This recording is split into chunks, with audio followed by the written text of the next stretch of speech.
Este programa brindará capacitación laboral, así como orientación familiar, cuidados prenatales, nutrición y protección de la salud. La riqueza esencial del hombre debe ser la educación. La educación es la principal riqueza de la población de menos recursos de México. De ella depende que tenga un porvenir de participación plena y bienestar, o un futuro de exclusión y marginalidad. Los mexicanos necesitamos más educación para romper con el círculo vicioso de la pobreza. Nuestro esfuerzo educativo estará articulado con las acciones que he propuesto en materia de salud, nutrición y servicios básicos.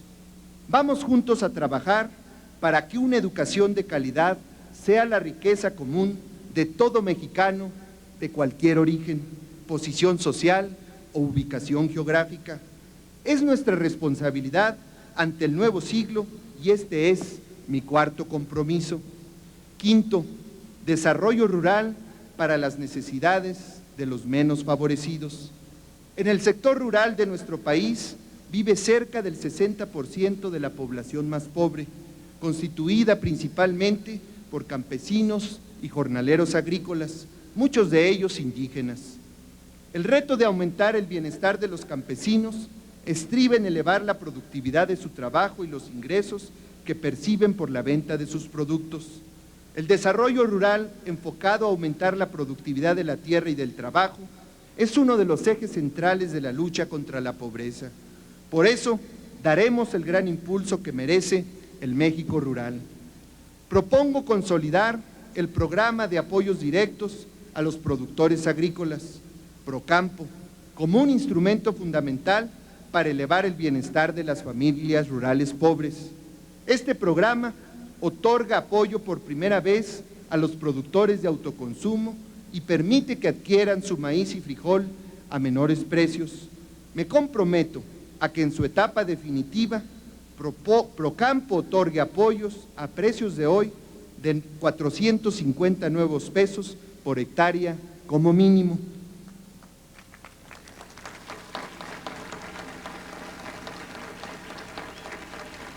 Esto incrementará en casi 30% el apoyo directo que recibe actualmente un campesino.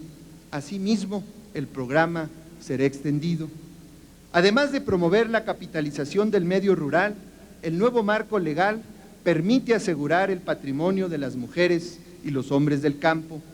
Por ello, redoblaremos los esfuerzos de certificación del PROCEDE para que antes del año 2000 todos los ejidatarios y comuneros de nuestro país, conforme a la decisión de sus asambleas, obtengan los certificados y planos de los derechos sobre sus parcelas y tierras de uso común, así como el título que ampara la propiedad de su solar familiar.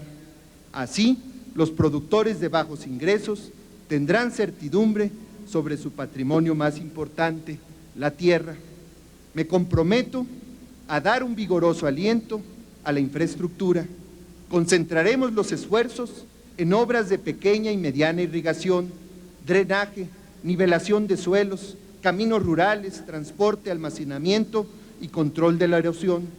Las obras de infraestructura ampliarán la gama de cultivos que podrán sembrar los productores, darán mayor rentabilidad a las actividades agropecuarias, facilitarán el acceso al crédito, favorecerán el uso de insumos modernos, reducirán los costos de comercialización y elevarán en forma permanente la productividad de la tierra. Propongo también implantar y consolidar acciones para apoyar a los jornaleros agrícolas. La construcción de la infraestructura rural, además de aumentar la productividad de la tierra, ayudará a los jornaleros agrícolas abriendo empleos para ellos. Hemos estimado que se generarán alrededor de 300,000 empleos temporales adicionales, lo que reducirá las presiones migratorias. Para combatir el desempleo de los jornaleros y agricultores, me comprometo a que las obras de infraestructura se lleven a cabo principalmente en los meses en que disminuye la actividad agrícola. El acceso al crédito es otro componente indispensable para aumentar la productividad de los productores de bajos ingresos. Me comprometo a fortalecer los mecanismos de crédito a la palabra que ya apoyan alrededor de 1 millón de productores en zonas temporaleras de baja productividad o de alto riesgo. También propongo apoyar a los productores rurales de bajos ingresos a través de un sistema de capacitación rural, asistencia técnica, transferencia de tecnología y organización. En esta tarea invitaremos y alentaremos la participación de organizaciones de productores, despachos de investigación y asistencia, universidades e institutos tecnológicos en los estados. En el campo vive la población más marginada del país. Con ellos tenemos compromisos históricos, morales y políticos. Los podemos cumplir y lo vamos a hacer. Este es mi 5º compromiso. Sexto, infraestructura y desarrollo regional. Los contrastes en los niveles de desarrollo de nuestro país son notables. El ingreso por habitante en la zona metropolitana de la Ciudad de México es entre 6 y 7 veces el de los estados de menores ingresos del sureste del país. Esta gran diferencia se refleja en muchos otros indicadores. Entre los estados de mayor y menor desarrollo relativo, se registra una diferencia de hasta 8 años en la esperanza de vida y hasta 4 años en el promedio de escolaridad. La proporción de viviendas sin agua entubada en los estados de bajos ingresos duplica la de los estados más desarrollados, en tanto que en aquellos la proporción de médicos es una 1/5 parte de estos. Una razón principal de estos profundos contrastes es la desigual distribución de las actividades productivas en el territorio nacional. He propuesto un nuevo federalismo para ofrecer soluciones que permitan un desarrollo más equilibrado en nuestro país. La fortaleza de la nación y la superación definitiva de la pobreza así nos lo exigen. La estrategia para un desarrollo regional tiene 3 vertientes: la inversión en infraestructura, la promoción de proyectos en regiones prioritarias y la organización de la administración pública para que en el marco del nuevo federalismo que he propuesto se transfieran a los estados y municipios mayores atribuciones, recursos y poder de decisión.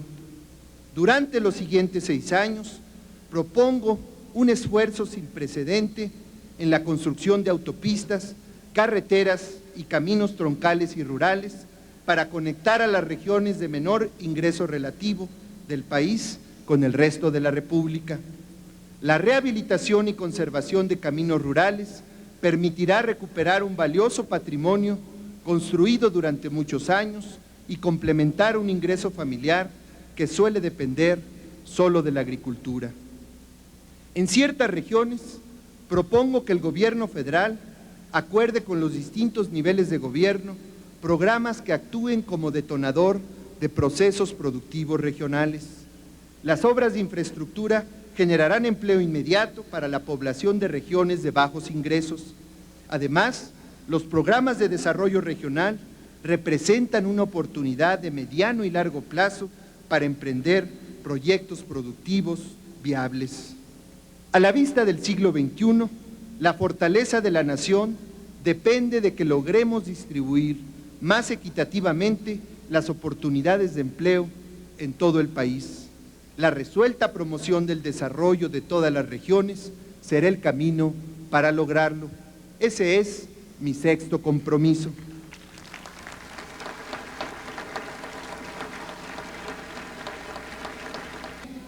Séptimo, combate a la pobreza y ecología. El problema ecológico guarda una estrecha relación con la pobreza. El alivio de la pobreza es un elemento esencial para lograr un desarrollo sustentable. Igualmente, un medio ambiente sostenible es muchas veces necesario para disminuir la pobreza extrema. Los mexicanos que viven en las zonas marginadas son víctimas, las más graves víctimas del deterioro ambiental. Dependen de los recursos naturales para su sobrevivencia. Sin embargo, su situación de subsistencia les impide actuar para proteger y conservar dichos recursos. Así, anualmente se desforestan grandes extensiones de bosques y selvas poco aptas para uso agrícola. Se cultiva en zonas con grandes pendientes, susceptibles de erosión, y en terrenos semiáridos donde el suelo se degrada rápidamente. El resultado son ingresos bajos, escasa productividad y deterioro de la ecología. Los bosques y las selvas proporcionan beneficios importantes a toda la sociedad. Sin embargo, atribuimos injustamente a sus propietarios, muchos de ellos de muy bajos recursos, todo el costo de su conservación y los culpamos cuando por su situación de pobreza no encuentran medios para subsistir.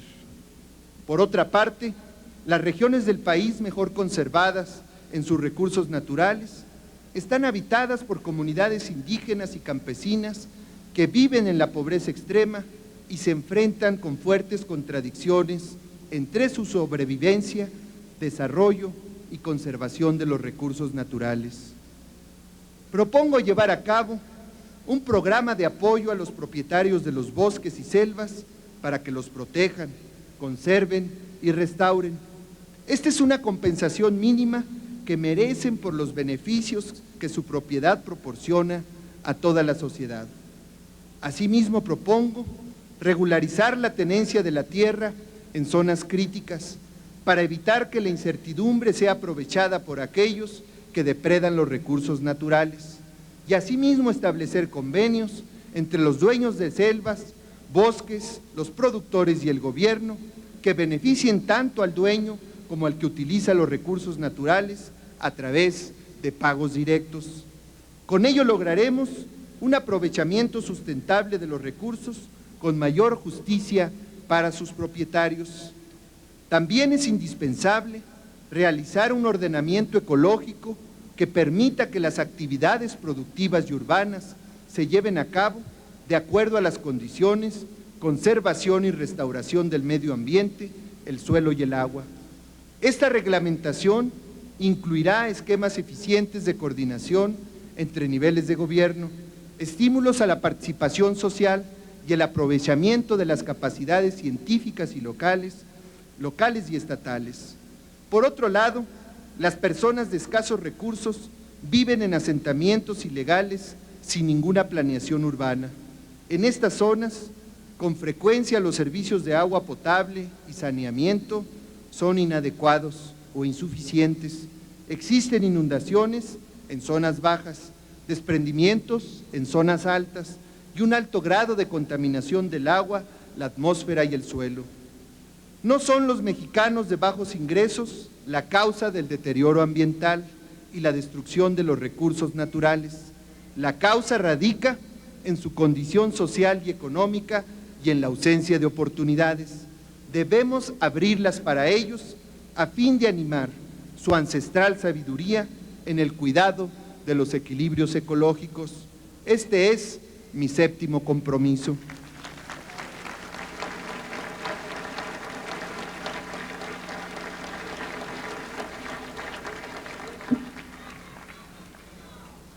Octavo, acceso a la impartición de justicia. Los problemas vinculados a la justicia, en especial a la falta de acceso a los órganos competentes para impartirla, afectan a todos los mexicanos, pero especialmente a los pobres. Las personas que habitan en zonas rurales, en comunidades apartadas, tienen que recorrer largas distancias hacia las ciudades para acudir a los juzgados y tribunales en defensa de sus intereses.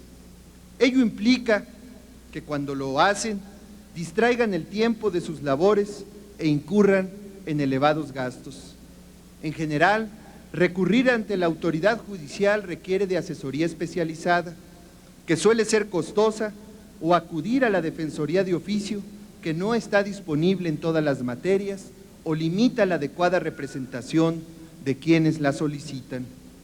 La impartición de justicia no puede ser privativa de los habitantes de las grandes ciudades, ni de aquellos grupos o personas que cuenten con mayores recursos. La justicia es un elemento indispensable para la convivencia social y por ello debe impartirse a todos los mexicanos por igual, indistintamente de sus recursos económicos o lugar de residencia. Me he comprometido con una reforma integral al sistema de justicia. Próximamente someteré a la consideración de los mexicanos el contenido y alcance de esta reforma, con apoyo en nuestro pacto federal y con cabal respeto a la división de poderes y a la autonomía de los poderes judiciales, federal y estatales. Promoveré medidas que hagan más accesibles las vías de impartición de justicia para quienes menos tienen. Entre otras, propongo las siguientes medidas: incrementar sustancialmente el número de juzgados para acercar la impartición de justicia al pueblo, mejorar y ampliar las funciones de los órganos que presten servicios gratuitos de defensoría jurídica y crear otros en aquellos tribunales en que no existan. Estos órganos contarán con un presupuesto suficiente, serán ubicados en lugares adecuados y contarán con un personal bien seleccionado y capacitado. Adicionalmente, fomentaremos los estímulos económicos a los despachos de asesoría jurídica gratuita. Realizar una reforma legal que simplifique la tramitación y acorte los plazos de los procesos, estableciendo vías necesarias para facilitar la conciliación entre las partes, aun cuando los juicios hubieran sido iniciados. También promover el incremento del presupuesto del Poder Judicial para una modernización operativa de los órganos jurisdiccionales, dotándolos de los medios necesarios para adquirir sistemas de información y comunicación avanzados. La adquisición de estos instrumentos, aunada a la simplificación de los procedimientos, permitirá una más pronta y expedita impartición de justicia. También destinar mayores recursos a la justicia de paz, ampliar el monto de la cuantía que fija su competencia y revisar sus procedimientos y funciones a fin de permitir que un mayor número de asuntos puedan ser resueltos con la flexibilidad y rapidez propias de esta jurisdicción.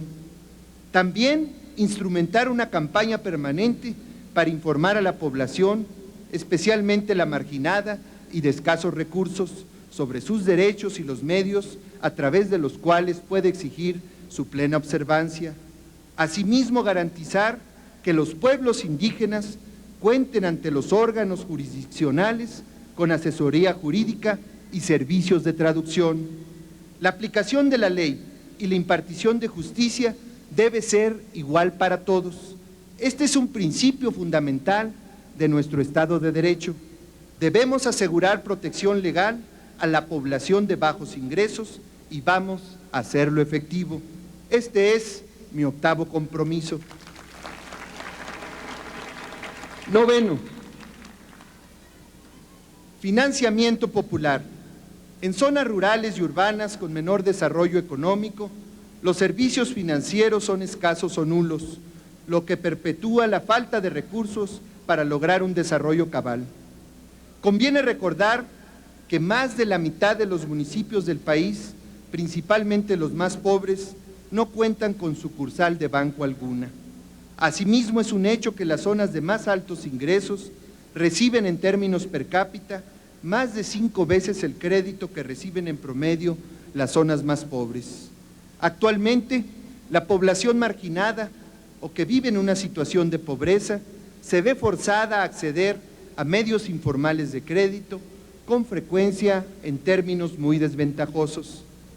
La venta de su patrimonio para hacerse de recursos es una práctica común y lesiva. Asimismo, quienes viven en condiciones de pobreza no tienen un lugar adecuado para depositar los ingresos que logren generar. En vez de ello, los ahorros, aunque pequeños, se mantienen ociosos, ya sea en efectivo o a través de la adquisición de algún bien que pierde su valor con facilidad. Por eso es vital acercar mecanismos e instituciones formales de crédito a las zonas marginadas. Ello permitirá que los pobladores de dichas zonas puedan depositar sus ahorros, contar con una mayor liquidez y con una mayor seguridad sobre su patrimonio. Asimismo, se generarán recursos para financiar proyectos que, aunque pequeños, serán productivos. Me comprometo a diseñar esquemas y planes crediticios que acerquen más recursos a las zonas más pobres para financiar proyectos productivos que permita generar empleos y bienestar. Daré especial atención a las zonas rurales. La banca de desarrollo y el sistema de crédito a la palabra tendrán un papel primordial en la provisión de los servicios crediticios a las comunidades más apartadas. Combinaremos un criterio social con un criterio de recuperación para que las zonas más marginadas cuenten con servicios de crédito y ahorro eficientes y duraderos. Propongo impulsar instituciones comunitarias de ahorro y préstamo dedicadas al desarrollo de las comunidades de bajos ingresos que tienen un potencial económico hasta ahora no utilizado. Estas deben dar énfasis a la capacitación y asignación de recursos dentro de las propias comunidades. De esta manera, los recursos no se verán agotados, sino que generarán fondos adicionales que aseguren su existencia en el largo plazo y permitan ampliar el número de beneficiarios potenciales. Entre estas organizaciones comunitarias se contarán aquellas que destinen sus recursos al financiamiento de actividades agropecuarias, que por su especialización permitirá reducir costos y acercar más recursos frescos de manera constante al campo mexicano. En México, este es un programa con pocos precedentes por su dimensión y sus objetivos. Llevaremos crédito y facilidades para el ahorro a quienes más los necesitan. Este es mi 9º compromiso.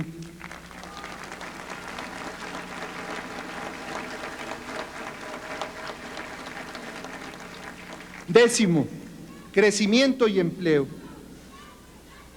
La lucha contra la pobreza y la desigualdad solo puede prosperar en un contexto de crecimiento económico. La estrategia económica que presenté hace unos días y la que hoy presento para el combate a la pobreza guardan una estrecha vinculación. Sin la primera, sería imposible pretender acabar con la pobreza. Necesitamos una economía vigorosa que amplíe las oportunidades de empleo y genere recursos para atender las carencias más apremiantes de las familias y comunidades de menores ingresos. En mi propuesta de programa económico señalé que al ser electo presidente de la República, la Administración Federal trabajará para consolidar el crecimiento económico sostenido de México. Esa será la fuente segura del bienestar para las familias. Ese es nuestro desafío. Este es mi 10º compromiso.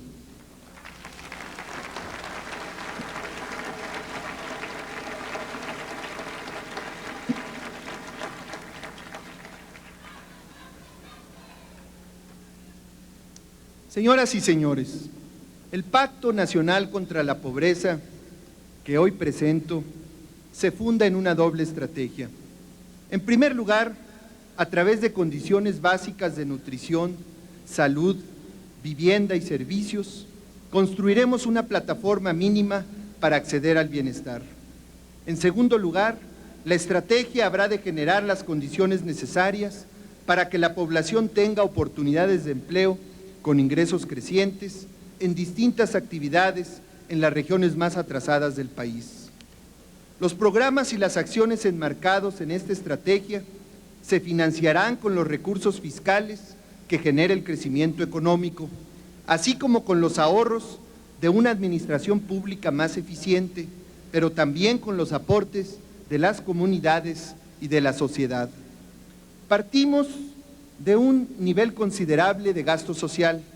Aún así, mi compromiso es que en los siguientes 6 años el gasto social crezca en términos reales siempre por arriba del incremento del Producto Interno Bruto. El verdadero desarrollo es incompatible con la marginación, con la desigualdad ofensiva, con la pobreza que cancela oportunidades y esperanzas.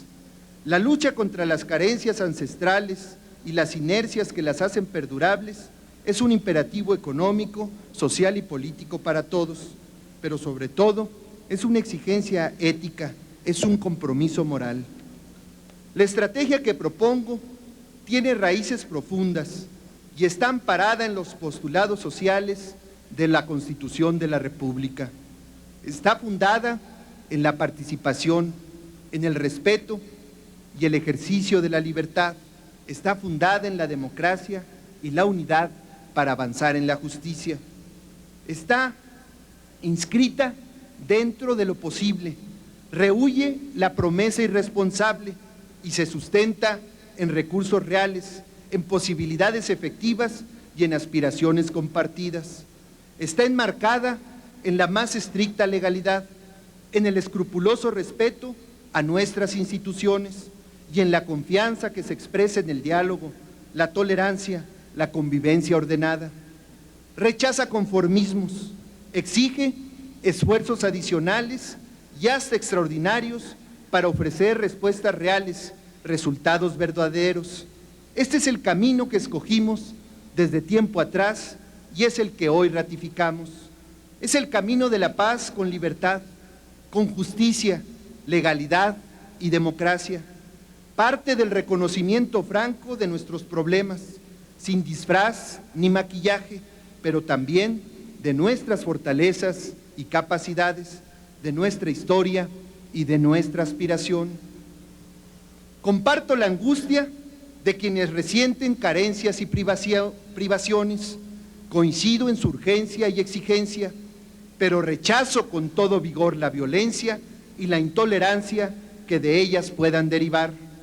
Las repudio porque conspiran contra las soluciones, porque resultan en dolor y en frustración, en mayores y más severas carencias que se prolongan sacrificando vidas y aún generaciones.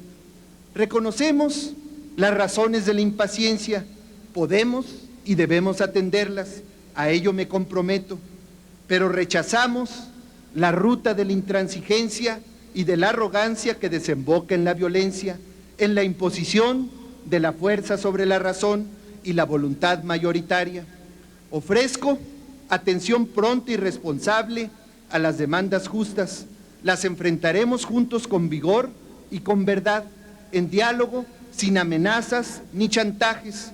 Ese es el consenso que he recogido en mi campaña, esa es la poderosa voz de la mayoría y esa es mi convicción. Convoco una vez más a los intransigentes para que se sumen a la corriente mayoritaria entre los mexicanos.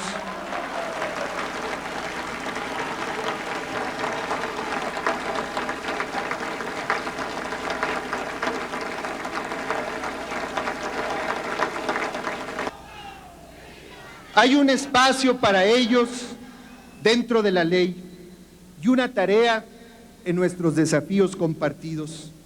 Sus reclamos justos tendrán atención, pero también afirmo que en el México de hoy no hay lugar para amenazas que ya han sido rechazadas por la firme convicción de la inmensa mayoría de los mexicanos.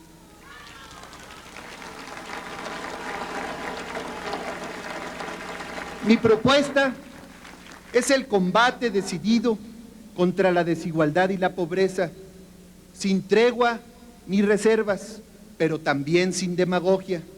Está abierta para todos. Invito a toda la ciudadanía a que la examinen y enriquezcan con sus reflexiones y colaboración. Esta propuesta será construida por todos, con trabajo, responsabilidad y pasión.